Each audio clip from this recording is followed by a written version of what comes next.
this is Dan from The Verge, and this is the new Galaxy S9 and the Galaxy S9 Plus from Samsung. Now, if you're looking at these, you probably think they look pretty familiar, and that's because they do. They basically look exactly like the Galaxy S8 from last year, except for one major difference. We've been complaining about the placement of the fingerprint scanner on the Galaxy S8 since it came out. So for the Galaxy S9, Samsung fixed it. They moved it from next to the camera to below the camera, which is way easier to reach, even on the larger model.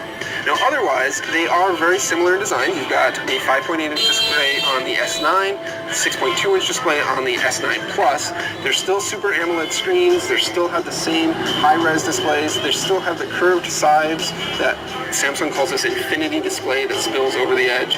And Samsung has actually made the bezels the same. The bezels are the same size, but they're a little bit better masked than last year's model, so they don't quite stand out as much. You still have the power button on the side, you got the volume rocker over here, and then of course there's the Bixby button that hasn't gone anywhere.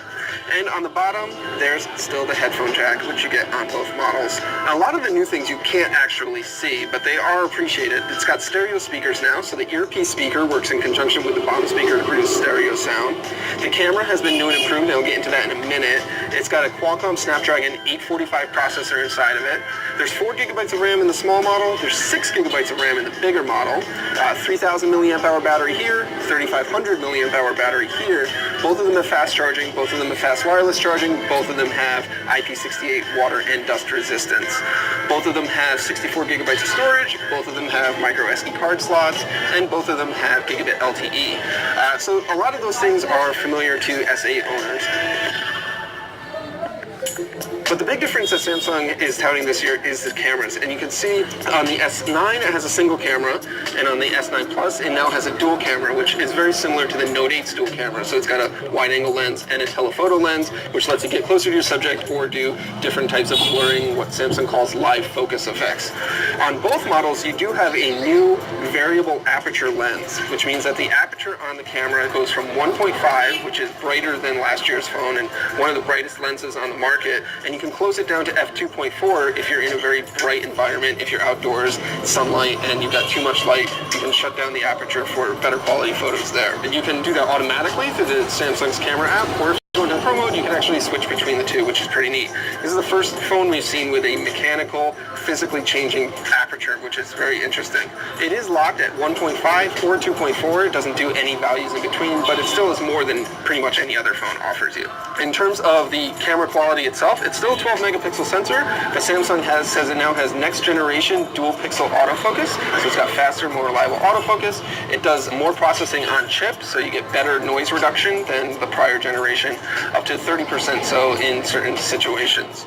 And then the other features that are new are on the video side. It can shoot 240 frames per second slow motion like it could do last year, but now it can do up to 960 frames per second at 720p for short bursts for a super slow motion mode. Now, Samsung says that the S9 is going to have better low-light performance thanks to improved multi-frame noise reduction algorithms, where it combines multiple frames together to reduce the amount of noise in the actual image.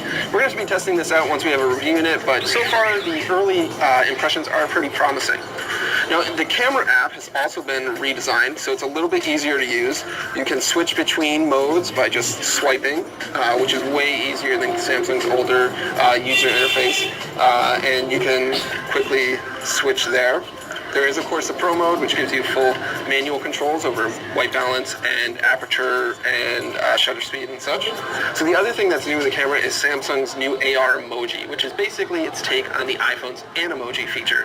It creates a 3D animated image based on 100 points of your face when you look at the camera, and it then turns that into animated GIFs that you can share through the camera app in various messaging apps. You can also customize the appearance, so you can change the hair color, add glasses, change the outfit, and do these other things that you can't quite do with Animoji. It's not quite the exact same thing, but it provides a very similar effect.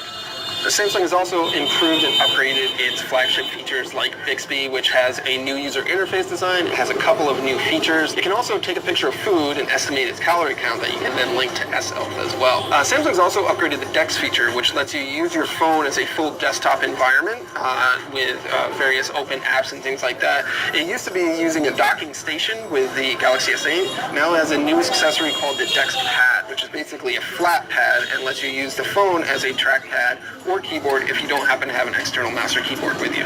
Now there's a lot more in the Galaxy S9 and S9 Plus that we'll be diving into as we spend more time with the devices, but initially it's going to be available for pre-order on March 2nd. It'll be shipping on March 16th. It's going to come in 3 colors in the US, black, purple, and blue, and the pricing should be about the same as the Galaxy S8. For more on the Galaxy S9 and the S9 Plus, be sure to check out TheVerge.com and subscribe to YouTube.com/TheVerge.